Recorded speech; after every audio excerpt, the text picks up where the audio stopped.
Hey guys, welcome to Herding Little Cows to the Glory of God. I'm doing a series called Overwhelmed Mama, and I'm talking about making sure that we're seeing our children as blessings instead of burdens. And a lot of times we see our children as burdens because of different things that have come up in our lives that are causing stress for us, and we blame it on the kids and their behavior instead of taking responsibility for the things that we can change and do to foster better relationships with our kids and not be sinning against them by taking out our anger and impatience on them. So the next part of this, I wanted to talk about your daily schedules or routines. A lot of times we can be really stressed by our children because we don't have a good routine or schedule in our home. Different people thrive on schedules and other people don't do well on schedules, but I'm going to try to embrace all of that in this video. Some people do very well with it's 6:30, we get up, by 6:45 everyone's dressed, by 7 o'clock breakfast is on the table. That would stress me out like crazy. I am not that type of schedule person. But I also need to have some type of routine that I know when we finish breakfast, these are the chores that need to be accomplished. When we finish our Bible time and we start school, these are the school activities that I want to do. Again, this doesn't have to be specifically listed out of like, okay, so we're doing, I'm just gonna make it up, Saxon math, and we have page 76 to do today, and we will do that within 15 minutes. I'm not saying that. I'm just saying a routine.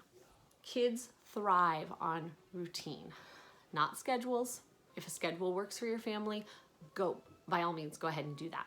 But kids thrive on knowing what's expected of them. When they know that you will have a meal on the table at 11:30, that helps them to not be, when's mom gonna feed us? When's mom gonna feed us? I know there are days that sometimes that doesn't work out, so I'm not saying that it always works perfectly. But like our family, we have a snack at 3 o'clock. So if the kids start asking for a snack at 2, I'm like, well, snack's coming up at 3, and I don't have to have that conflict with the child. I just tell them matter-of-factly, this is at 3 o'clock. Or when we have that little, we have to do school. Yes, every morning after breakfast, we get out our math books and this is what we do. Again, I have friends that unschool, that works for them, but they do have kind of a routine to their day of when their education is happening, when their chores are happening, when their meals are happening. So just having a routine that your children understand. I'm not saying to sit down today and just write out, here's exactly what we're going to do tomorrow. Look at how your house already runs and work on that.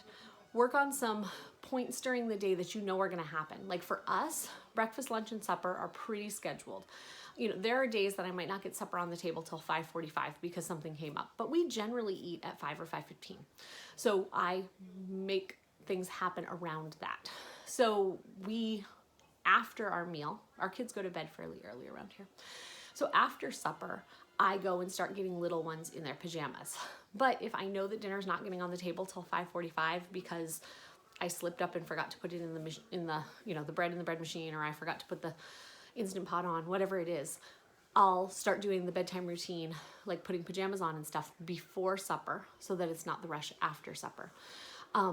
But again, what my normal routine is, that's what I'm talking about, your normal routine every day, is to have, when we get done with supper, I have certain kids that do chores. So they know that it's their job to wash the table. Another child washes the counter. Another child sweeps. And I start taking little ones into the bedroom between their chores to get them dressed. And it doesn't have to be a fight. Right now with my 2-year-old, he's kind of making it a fight. I say, it's time to get our pajamas on. And he goes, no. And I say, we don't say no to mommy. So you're going to come with me, and we do this every night after bed. And it's going to become part of his schedule. We had a little bit of sickness going through the house, and so we were off schedule for a little bit. So I'm sure that also contributes to it. But just telling him, no, this is what we do. When we get done with supper, we come in here and we put our pajamas on. And they begin to know, okay, that's what we do. My husband and I were talking the other day about habits we have. As we were reading in the Bible, in Psalm 1, and in the Amplified version, it talks about meditating on his word habitually. And I was saying that I'm not good with habits. I actually sat down and wrote myself a list today.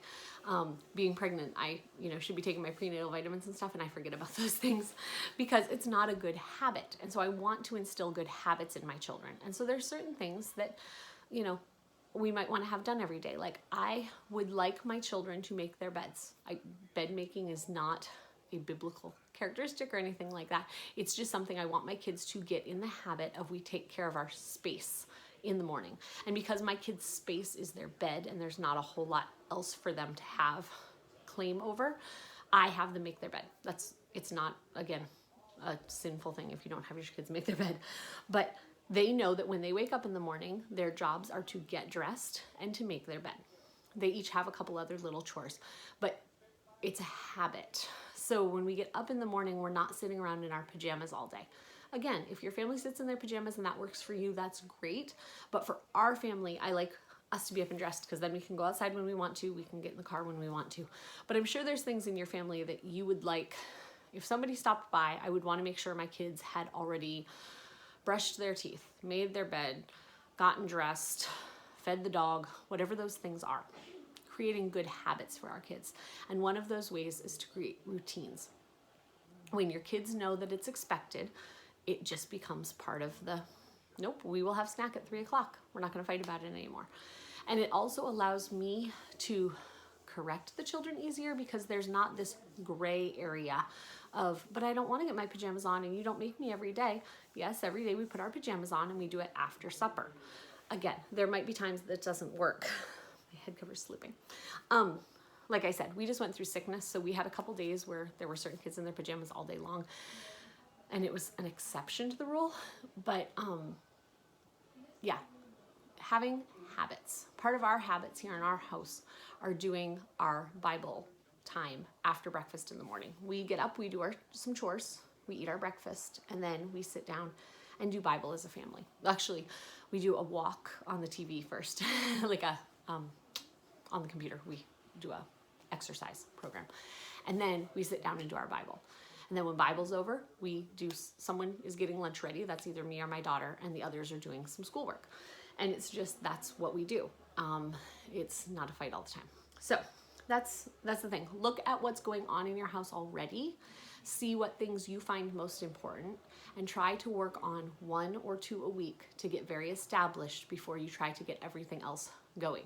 It's kind of like the idea when the homeschool year starting with math and making sure math's getting done every day. Maybe some days you'll do science, maybe some days you'll do English, but making sure that math is good.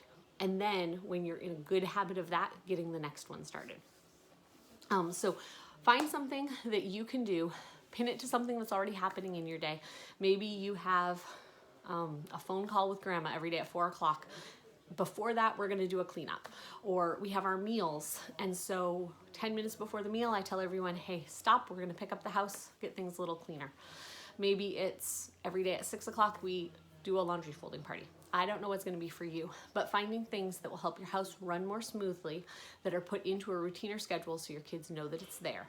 And that will help you with your attitude towards your children in being a blessing or a burden. So I hope this helped you to organize your house a little bit. See you guys next time on Herding Little Cows to the Glory of God.